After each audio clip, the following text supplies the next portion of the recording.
When you can't make it to City Hall or the school board meetings, local journalists from duluthnewstribune.news will be there to report the facts and get your questions answered. Local news works for you. Stay up to date at duluthnewstribune.com.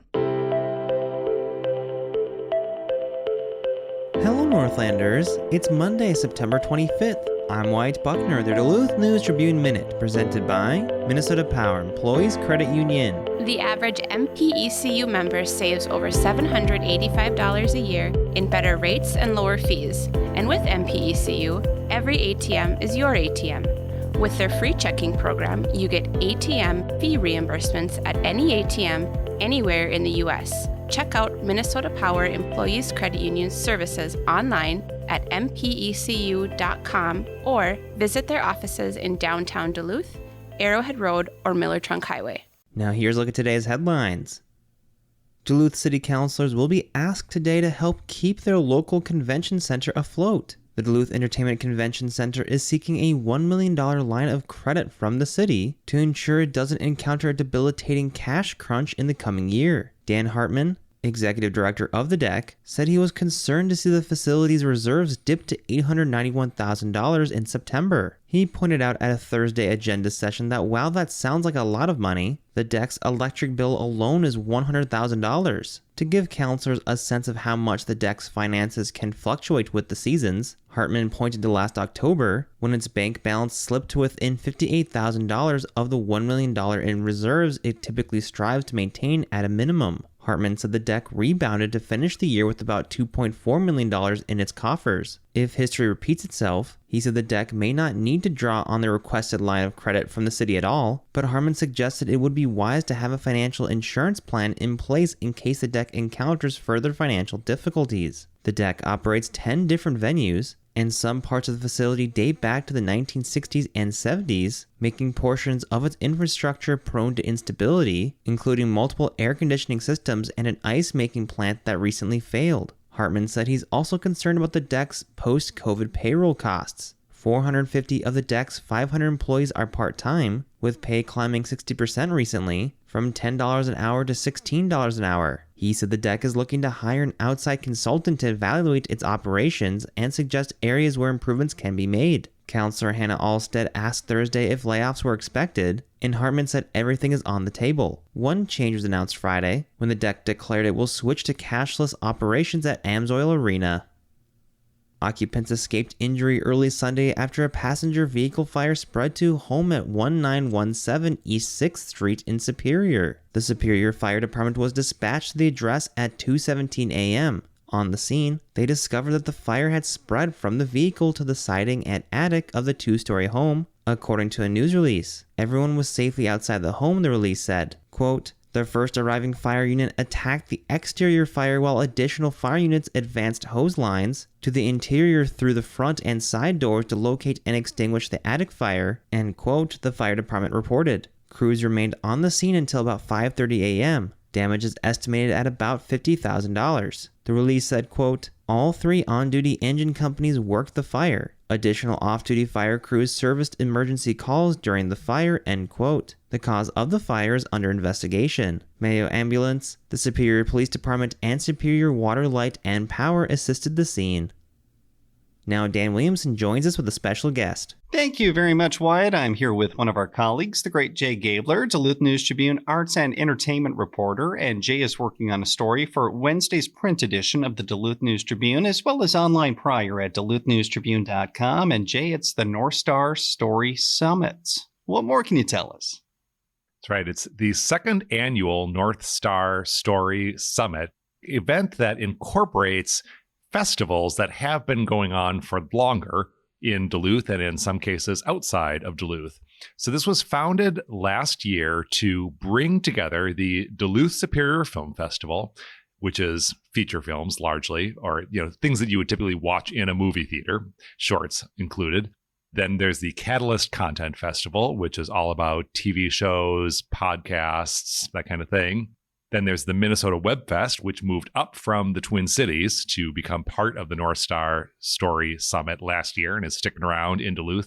That's devoted to short form web content, the kind of thing you'd maybe watch on YouTube, and then podcasts as well. And this year, they're giving a bigger, sort of more formal role to the EDU Film Festival, which features the films made by high school students and youth in Minnesota. As far as takeaways go, what was your biggest takeaway from this, Jay? Well, this festival is going on this Tuesday through Sunday of this week. It's all centered in downtown Duluth, and it's going on. It's big. They're expecting attendance will be bigger than ever, so it's a big success. But I was curious to know, what are the conversations happening, and was this festival affected at all by the strikes that are going on in Hollywood? People might be aware that writers and actors in Hollywood are on strike right now, negotiating for new contract terms with the studios that provide their employment. And the answer that I learned from the people I talked to involved with the North Star Story Summit, including people who are promoting the local film industry generally, is that it's definitely on everyone's mind. These are important conversations and negotiations that have to happen because the world of film, TV, streaming entertainment has changed enormously in the digital era. And that means that the terms of all the financial terms are changing as well. And that all needs to be negotiated, not to mention questions like what do we do about AI technology. So these negotiations are ongoing, but mostly the kind of work that's being featured in the North Star Story Summit is work done by independent content creators who are not working under the terms of the contracts that are up for debate right now. So largely, the film festival and all the relevant components can go ahead as scheduled, and it's going to be another big year. There were a couple of things that had to change, and there's more details on that in the article.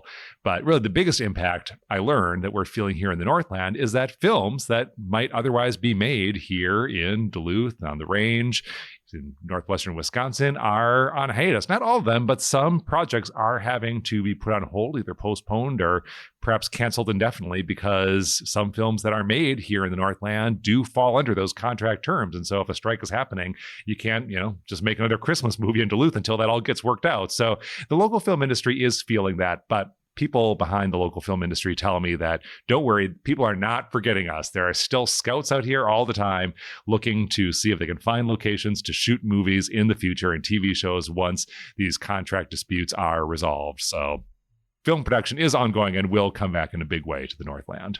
Well, that's good to hear. As far as our audience goes, what do you hope they take away from this story? I can tell you what my sources wanted me to share with our readers. Philip Gilpin, who runs Catalyst, said to me, it's funny, when there's a music festival happening at Bayfront Festival Park, ordinary Duluthians know, oh, great, I can go. I can buy a ticket, go to this music festival. But he said, when there's a film festival happening, people sometimes think, oh, I need to be invited. That's not for me. He's like, no, you're invited. Consider yourself invited. If you can hear this, there are even discounts for Duluthians. So you are absolutely invited to all elements of this film festival. There are admission costs for some of the screenings, but again, there are badge discounts for people who live in Duluth and the area. If you are interested in movies and TV, and who isn't, you should definitely think about taking the opportunity to check out some or as much as you can of the North Star Story Summit. Great stuff, Jay. Thank you so much for your time. Thanks, Dan. And again, you can find Jay's article in Wednesday's print edition of the Duluth News Tribune.